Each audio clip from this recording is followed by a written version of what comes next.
Good evening and welcome. ദേശീയ രാഷ്ട്രീയത്തിൽ വീണ്ടും മൂന്നാം മുന്നണി എന്ന ഗ്രഹാതുരത്വം. പ്രധാന വാർത്തകൾ. മൂന്നാം മുന്നണിയിലേക്ക് ഒരു ചുവട് കൂടി. പാർലമെന്റിൽ പ്രത്യേക ബ്ലോക്കായി ഇരിക്കാൻ കോൺഗ്രസ് BJP ഇതര കക്ഷികളുടെ തീരുമാനം. ഇടത് മതേതര കൂട്ടായ്മ ലക്ഷ്യമെന്ന് സീതാറാം യെച്ചൂരി. രണ്ടാം UPA സർക്കാരിന്റെ അവസാന പാർലമെന്റ് സമ്മേളനത്തിന്റെ തുടക്കം സ്തംഭനത്തോടെ. ഇരുസഭകളും ഇന്നത്തേക്ക് പിരിഞ്ഞു. വർഗീയ കലാപ വിരുദ്ധ ബിൽ അവതരിപ്പിക്കുന്നത് രാജ്യസഭ മാറ്റിവെച്ചു. പ്രതിഷേധമുയർന്നത് തെലങ്കാന ഉൾപ്പെടെയുള്ള വിഷയങ്ങളിൽ. ആന്ധ്ര വിഭജനം തടയാൻ തന്റെ അധികാരം ഉപയോഗിക്കണമെന്ന് രാഷ്ട്രപതിയോട് കിരൺകുമാർ റെഡ്ഡി. പ്രസംഗത്തിനിടെ മൈക്ക് ഓഫ് ചെയ്ത SIക്ക് മഹിളാ കോൺഗ്രസ് അധ്യക്ഷ ബിന്ദു കൃഷ്ണയുടെ ശകാരവർഷം.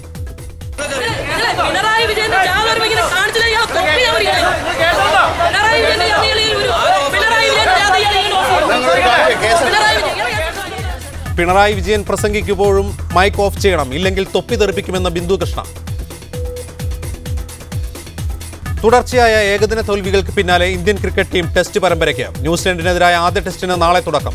ഇംഗ്ലണ്ട് ക്രിക്കറ്റ് താരം കെവിൻ പീറ്റേഴ്സന്റെ ക്രിക്കറ്റ് ജീവിതത്തിന് അന്ത്യമാകുന്നു. ടീമിൽ നിന്ന് പീറ്റേഴ്സിനെ ഒഴിവാക്കി. തീരുമാനത്തിനെതിരെ മുൻ താരങ്ങൾ രംഗത്ത്. പാർലമെന്റിൽ പ്രത്യേക ബ്ലോക്കായി ഇരിക്കാൻ കോൺഗ്രസ് BJP ഇതര കക്ഷികളുടെ തീരുമാനം. മൂന്നാം മുന്നണി രൂപീകരിക്കുന്നതിന് ഈ ആഴ്ച വീണ്ടും യോഗം ചേരുമെന്നും നേതാക്കൾ അറിയിച്ചു. പാർലമെന്റ് മന്ദിരത്തിൽ വെച്ച് ചേർന്ന BJP കോൺഗ്രസ് ഇതര കക്ഷികളുടെ യോഗത്തിലാണ് ഈ തീരുമാനം. ലോക്സഭാ തെരഞ്ഞെടുപ്പിന് മുന്നോടിയായി മൂന്നാം ബദൽ രൂപീകരിക്കാനുള്ള ഇടത്, ജനതാദൾ, അണ്ണാ DMK സംഘടനകളുടെ ചർച്ച പൊതുകാര്യങ്ങളിൽ ധാരണയിലെത്തിയതായാണ് സൂചനകൾ. ഡൽഹിയിൽ ഇത് സംബന്ധിച്ച് വിളിച്ചു ചേർത്ത യോഗത്തിൽ 11 സംഘടനകൾ പങ്കെടുത്തു. മൂന്നാം മുന്നണി ഔപചാരികമായി രൂപം കൊള്ളുന്നതുവരെ കോൺഗ്രസിനും BJPക്കുമെതിരെ പാർലമെന്റിൽ പ്രത്യേക ചേരിയായി നിലയുറപ്പിക്കാനാണ് ഈ സംഘടനകളുടെ തീരുമാനം. കഴിഞ്ഞ ഒക്ടോബറിൽ ചേർന്ന താൽക്കത്തോറ റാലിയിൽ പങ്കെടുത്ത മുഴുവൻ സംഘടനകളും പുതിയ ചേരിയിലുണ്ടാവും. കോൺഗ്രസിനും BJPക്കുമെതിരെ സഭയിൽ ഒറ്റക്കെട്ടായി നിലയുറപ്പിക്കുമെന്നും ജനവിരുദ്ധ തീരുമാനങ്ങൾ കൂട്ടായി എതിർക്കുമെന്നും ഡൽഹിയിൽ സീതാറാം യെച്ചൂരിയും ശരത് യാദവും വിളിച്ചു ചേർത്ത വാർത്താ സമ്മേളനത്തിൽ അറിയിച്ചു. In the parliament, we will all function as coordinate our efforts to function that our primacy would be to raise issues that are affecting the people very, very grievously. Samajwadi party, JDU, Anna DMK, CPM, CPI, AGP, Biju Janata Dal, Jharkhand Vikas Morcha മുതലായവയാണ് ചേരിയിലെ പ്രമുഖ സംഘടനകൾ. ഫെബ്രുവരി 9-നോ 10-നോ വീണ്ടും യോഗം ചേർന്ന് ലോക്സഭാ തെരഞ്ഞെടുപ്പിന് മുമ്പേ മുന്നണി പ്രഖ്യാപിക്കുന്ന കാര്യം അന്തിമമായി തീരുമാനിക്കുമെന്ന് നേതാക്കൾ അറിയിച്ചു. മീഡിയ 1 ന്യൂഡൽഹി. ഈ വിഷയത്തിൽ പ്രതികരിക്കാൻ MPമാരായ MA Shanavas, P Karunakaran, front line associate editor Venkatesh Ramakrishnan എന്നിവർ ഡൽഹിയിൽ നിന്ന് ചേരുന്നു. ജോർജ് കുര്യൻ BJP നേതാവ്, അദ്ദേഹത്തെ തിരുവനന്തപുരത്ത് നിന്നും അദ്ദേഹം ഈ ചർച്ചയിൽ പങ്കെടുക്കുന്നു. ആദ്യം P കരുണാകരനിലേക്ക്. ശ്രീ P കരുണാകരൻ, ഒരു ദേശീയ പാർട്ടി എന്ന പദവി തലമുടി നാരിഴയ്ക്ക് കാത്തു സൂക്ഷിക്കുന്ന CPMന്റെ നേതൃത്വത്തിലാണ് മൂന്നാം മുന്നണി എന്ന ഒരു സ്വപ്നത്തിലേക്ക് ഇപ്പോൾ ചുവട് വെച്ചുകൊണ്ടിരിക്കുന്നത്. എത്രമാത്രം യാഥാർത്ഥ്യമാവും ഇത്? ഇപ്പോഴും മൂന്നാം മുന്നണി വന്നു എന്നുള്ള അഭിപ്രായം ഞങ്ങൾക്കില്ല, CPM പറയുന്നുമില്ല. അതേസമയത്ത് കോൺഗ്രസിനും BJPക്കും എതിരായിട്ട് യോജിക്കാവുന്ന ഇടതുപക്ഷ പാർട്ടികൾ, മതേതര ശക്തികൾ, അവരുടെ ഒരു യോജിപ്പ് ഇന്ന് ഇന്ത്യയെ സംബന്ധിച്ച് അനിവാര്യമാണ്. കാരണം കോൺഗ്രസ് തകർന്നുകൊണ്ടിരിക്കുകയാണല്ലോ. ഈ 5 വർഷത്തെ 15ാം ലോകസഭയിലെ ചർച്ചകളെല്ലാം തന്നെ കോൺഗ്രസിനെ പ്രതിക്കൂട്ടിലാക്കുകയല്ലേ ചെയ്തത്. കോൺഗ്രസിൻ്റെ ഒട്ടേറെ മന്ത്രിമാർക്ക് ജയിലിൽ പോകേണ്ടി വന്നല്ലോ. അഴിമതി ആരോപണത്തിൽ മുഴുകി നിൽക്കുകയാണ് കോൺഗ്രസ്. രാഹുൽ ഗാന്ധിക്ക് തന്നെ പറയേണ്ടി വന്നു, അഴിമതിയും വിലക്കയറ്റവുമാണ് ഈ കാലഘട്ടത്തിലെ ഏറ്റവും പ്രധാനപ്പെട്ട പ്രശ്നം. പാർലമെന്റ് ഞങ്ങൾ ഉന്നയിച്ച സമയത്ത് അതിനെ കളിയാക്കിയവരാണ് അന്ന് ഇവരൊക്കെ തന്നെ. ഇപ്പോൾ ഈ 4 സംസ്ഥാനങ്ങളിലെ തെരഞ്ഞെടുപ്പിലെ ഫലം കോൺഗ്രസിന് തിരിച്ചടി വന്ന സമയത്ത് മാത്രമാണ് രാഹുലിന് തന്നെ ഇങ്ങനെ ഒരു അഭിപ്രായം പറയേണ്ടി വന്നത്. അതേപോലെ തന്നെ BJP, നമുക്കറിയാം UPയിലുണ്ടായിട്ടുള്ള വർഗീയ കലാപം ഉൾപ്പെടെയുള്ള മറ്റൊട്ടേറെ സംഭവങ്ങൾ, മൊറാദാബാദിലുണ്ടായിട്ടുള്ള സംഭവങ്ങൾ ഉൾപ്പെടെയുള്ള കാര്യങ്ങൾക്ക് നേതൃത്വം നൽകുകയാണ് ചെയ്യുന്നത്. ഇത്തരം ചുറ്റുപാടിൽ ഈ വർഗീയ ശക്തികൾ, അതേപോലെ തന്നെ ഈ പുതിയ സാമ്പത്തിക നയത്തിൻ്റെ ഭാഗമായിട്ട് രാജ്യത്തെ തകർക്കുന്ന കോൺഗ്രസിൻ്റെ നേതൃത്വത്തിലെ മുന്നിൽ ഇപ്പോൾ കോൺഗ്രസിൻ്റെ മുന്നണി ഇല്ല.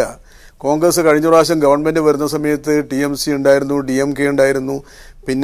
പിന്നെ പുറമേ നിന്ന് പിന്തുണക്കുന്ന ആരായി ഇപ്പോൾ ഉള്ളത്? JDUവിൻ്റെ ഏറ്റവും പ്രധാനപ്പെട്ട ശക്തി തന്നെ, NDAയുടെ ഏറ്റവും പ്രധാനപ്പെട്ട ശക്തി തന്നെ പോയില്ല. അപ്പോൾ ഫലത്തിൽ ഞങ്ങൾ പറയാതെ തന്നെ കോൺഗ്രസ് ഇതര BJP ഇതര ശക്തികൾ സംസ്ഥാനങ്ങളെ സംബന്ധിച്ചിടത്തോളവും ദേശീയ തലത്തിലും വളർന്നു വരികയാണ്. ഇടതുപക്ഷ പാർട്ടികൾ ദേശീയ തലത്തിൽ, മറ്റു കക്ഷികൾ സംസ്ഥാനത്തിലായിരിക്കും. പക്ഷെ അത് രണ്ടും യോജിക്കാൻ അല്ലെങ്കിൽ അത്തരം ഒരു ധ്രുവീകരണത്തിൻ്റെ കാലഘട്ടം ഇന്ത്യയിൽ അനിവാര്യമായി മാറിയിരിക്കുകയാണ് ഈ 2 കക്ഷികളെടുക്കുന്ന സമീപനത്തിൻ്റെ ഭാഗമായി. അപ്പോൾ ഇപ്പം മൂന്നാം മുന്നണി എന്നുള്ളത് ഞങ്ങൾ പറയുന്നില്ല, മൂന്നാം മുന്നണി വന്നു എന്ന് പറയുന്നില്ല. പക്ഷേ ഈ കോൺഗ്രസ് ഇതര BJP ഇതര സഖ്യം അല്ലെങ്കിൽ ആ നിലയിലുള്ള ഒരു പ്ലാറ്റ്ഫോമിലേക്ക് രാജ്യം പോയിക്കൊണ്ടിരിക്കുകയാണ്. അതൊരു യാഥാർത്ഥ്യമായിട്ട് മാറിയിരിക്കുകയാണ്. റൈറ്റ്. പി കരുണാകരൻ തിരികെ എത്താം. എം എ ഷാനവാസ്, NDAയിലെ മുൻ ഘടകകക്ഷികളായ JDU, JDS, AIDMK, Biju Janata Dal തുടങ്ങി നിരവധി കക്ഷികൾ ഇന്ന് ആ യോഗത്തിലുണ്ടായിരുന്നു. പക്ഷേ സമാജ്വാദി പാർട്ടിയുടെ സാന്നിധ്യം കോൺഗ്രസിനെ അലോസരപ്പെടുത്തുന്നില്ലേ?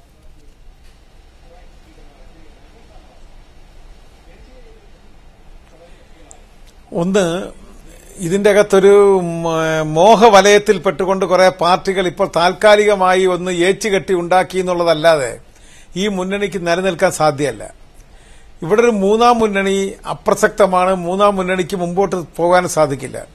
ഉദാഹരണമായിട്ട് നമ്മൾ എടുക്കും, ആദ്യത്തെ ഇതിൽ ചില കക്ഷികളെ എടുത്തു കഴിഞ്ഞാൽ ഇടതുപക്ഷത്തിന് നാളെ എവിടുന്നൊക്കെയാണ് സീറ്റ് കിട്ടുക? ഇവിടെ 542 പാർലമെന്റ് സീറ്റ് ഉള്ളതിൽ ഇടതുപക്ഷത്തിനെല്ലാം കൂടെ കഴിഞ്ഞ പ്രാവശ്യം കിട്ടിയത് 24 or 25 സീറ്റാണ്.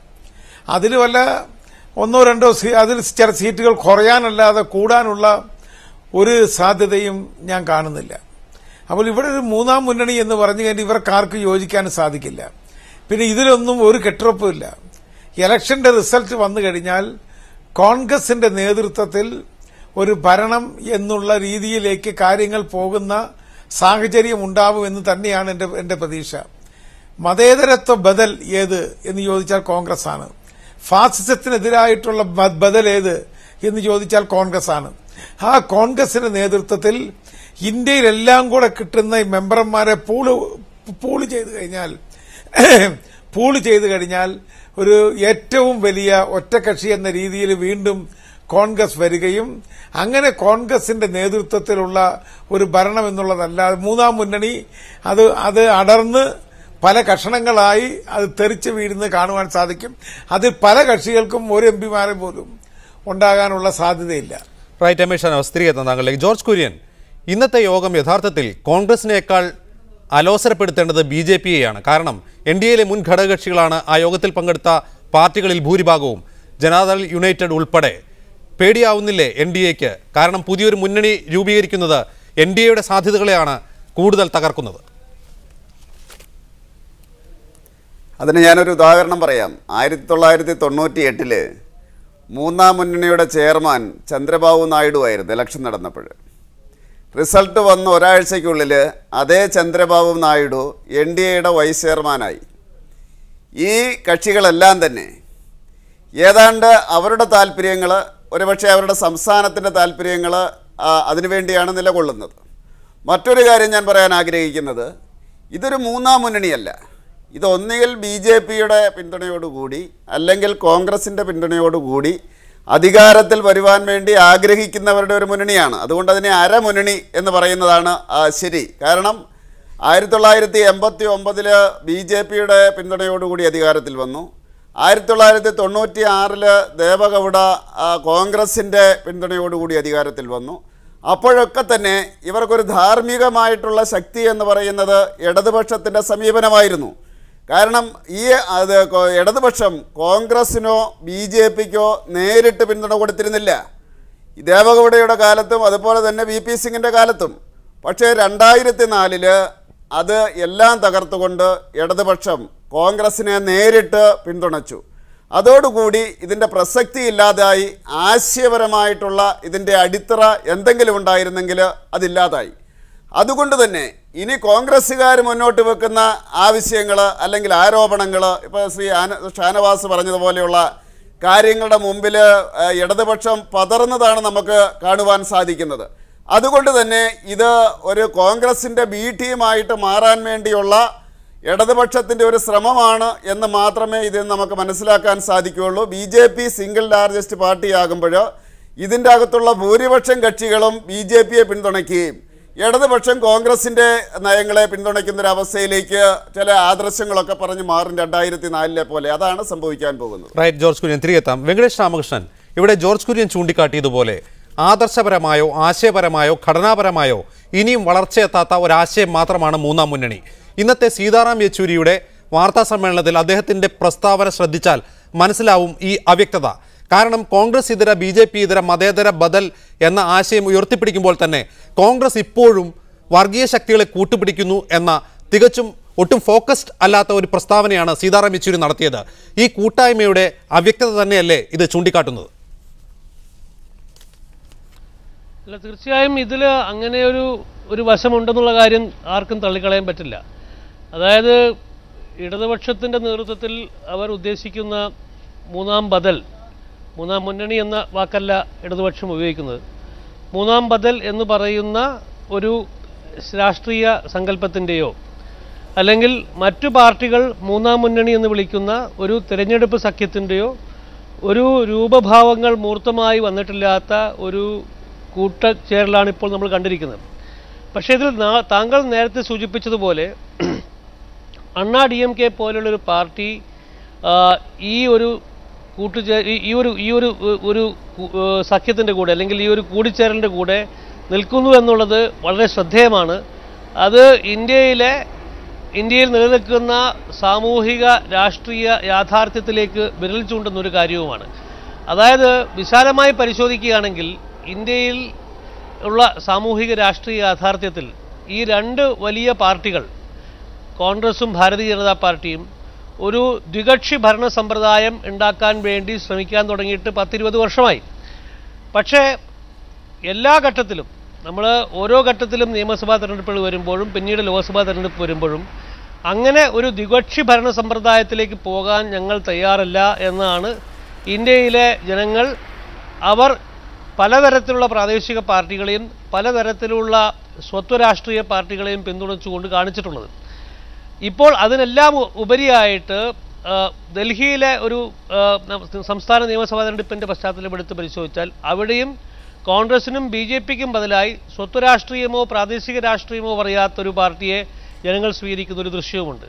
അപ്പോൾ ഇതിൻ്റെ എല്ലാം പശ്ചാത്തലത്തിൽ പരിശോധിക്കുമ്പോൾ ഇപ്പോൾ മൂർത്തമല്ലാത്ത, ഇപ്പോൾ ആശയവ്യക്തതയില്ലാത്ത, ഇപ്പോൾ ഒരുതരം പല വ്യത്യസ്തമായിട്ടുള്ള രീതികളിൽ ചിന്തിക്കുന്ന പാർട്ടികളുടെ ഒരു കൂടിച്ചേരലായി തോന്നുന്ന ഈ കൂടിച്ചേരലിനും ഈ കൂട്ടായ്മയ്ക്ക് നാളെ കുറെ കൂടെ മൂർത്തമായിട്ടുള്ള ഒരു രൂപം ഉണ്ടായിക്കൂടായില്ല.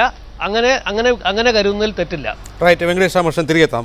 പി കരുണാകരൻ, വെങ്കടേഷ് രാമകൃഷ്ണൻ ഇവിടെ ചൂണ്ടിക്കാട്ടിയ സാധ്യതകൾ എല്ലാം മുന്നിൽ വെച്ചുകൊണ്ട് തൃണമൂൽ കോൺഗ്രസ് ഇല്ലാത്ത ഒരു മൂന്നാം ബദലിൻ്റെ പ്രസക്തി എന്താണ് എന്നാണ് ഇടതുപക്ഷം ചിന്തിക്കുന്നത്?